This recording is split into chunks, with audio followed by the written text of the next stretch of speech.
Salut tout le monde, j'espère que vous allez bien. On se retrouve aujourd'hui pour une nouvelle vidéo pour parler de mon essai que j'avais fait début d'année de l'Himalayan 450.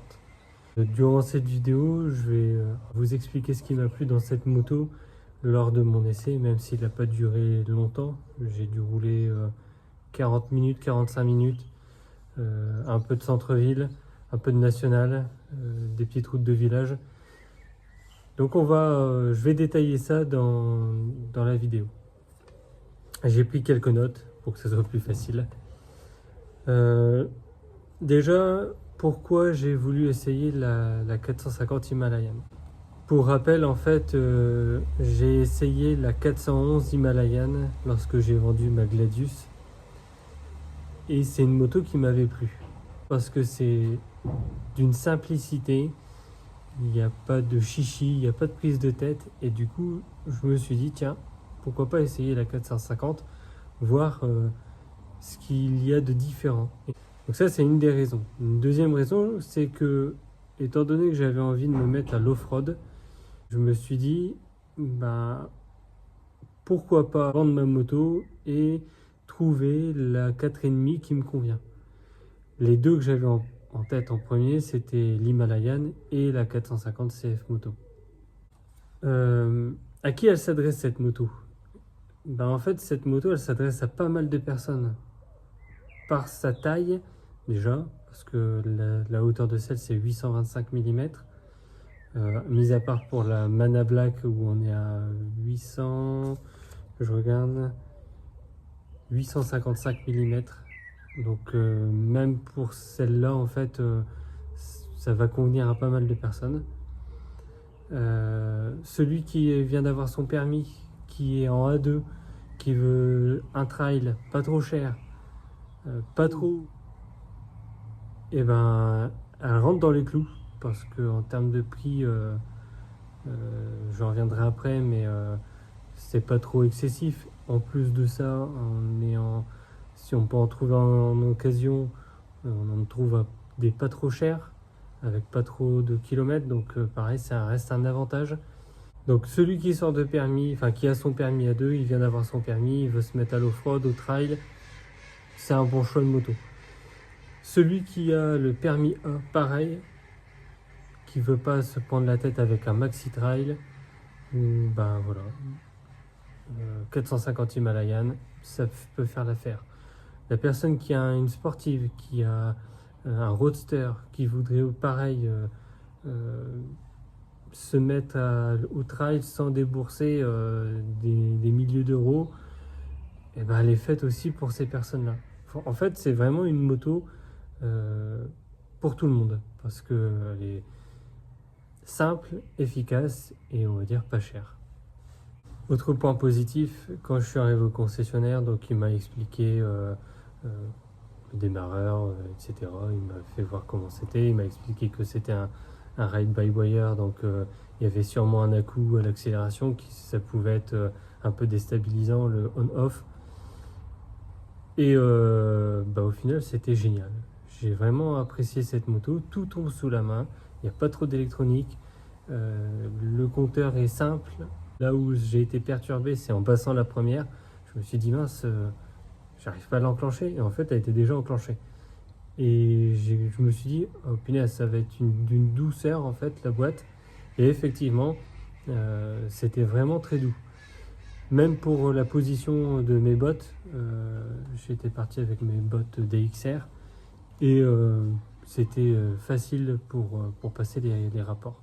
Et je me suis dit que si c'était aussi doux sur celle-là, donc entre-temps j'avais été contacté par Trailer pour me dire que j'étais le grand gagnant de la CF Moto, et je me suis dit que si c'était aussi doux sur la 450 Himalayan, que ça allait être aussi doux sur la bébête qui est derrière. Donc tout tombe sous la main, c'est facile, moto simple, efficace, pas de chichi.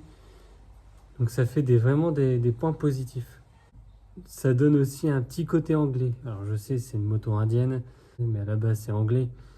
Mais voilà, on monte dessus, il y a un petit côté, allez, on part à l'aventure, on va au fin fond de la pampa, comme dirait un certain journaliste, et puis voilà, on part à l'aventure. Ouais, ça donne un style, cette moto. Par rapport à l'essai aussi sur route, donc j'ai expliqué, j'ai dit que j'avais fait de la route nationale, un peu de centre.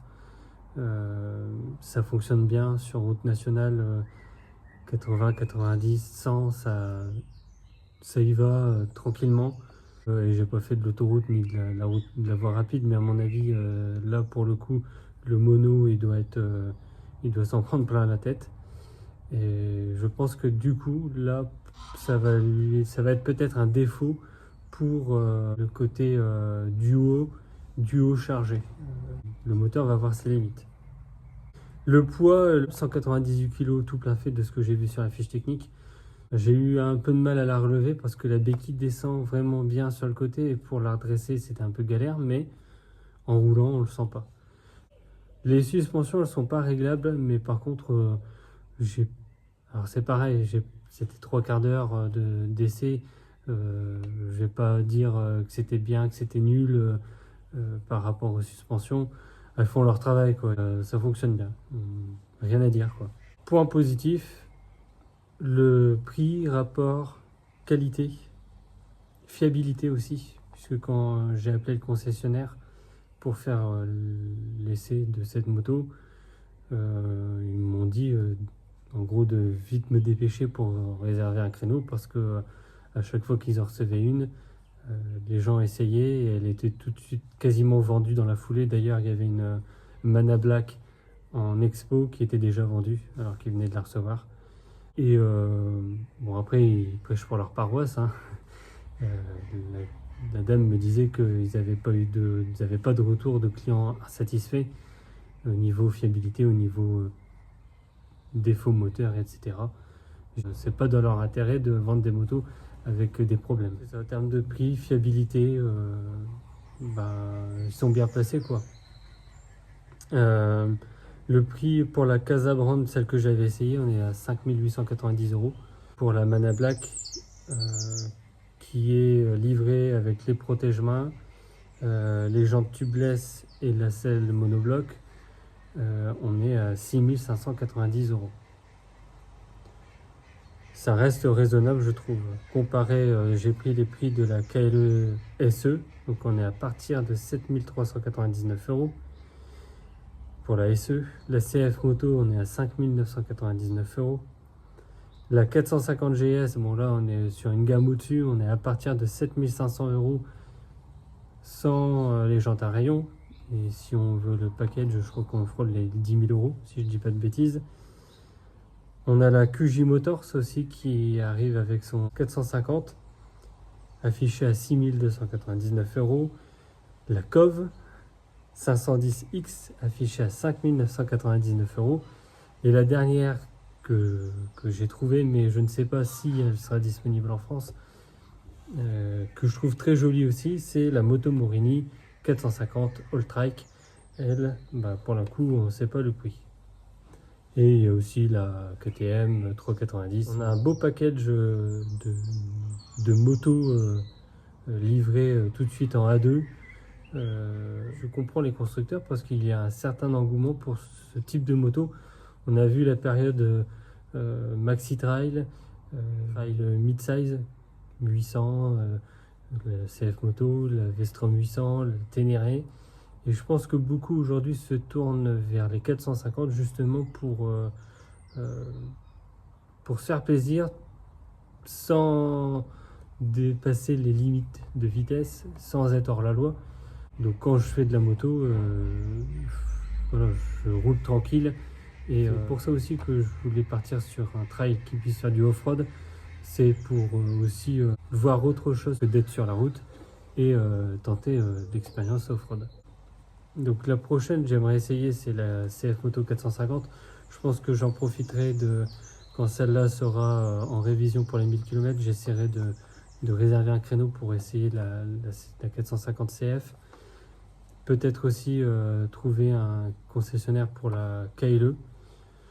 Donc voilà, n'hésitez pas à me dire en commentaire si vous avez essayé l'Himalayan ou d'autres motos de ce type. N'hésitez pas non plus à partager et à aimer la vidéo. Et puis on se dit à la prochaine pour parler de celle-là, parce qu'il y a beaucoup de choses à dire, que ce soit positif ou négatif, parce que même si je l'ai gagné, il y a aussi des points négatifs à relever. Donc voilà, on se dit à la prochaine. Allez, salut!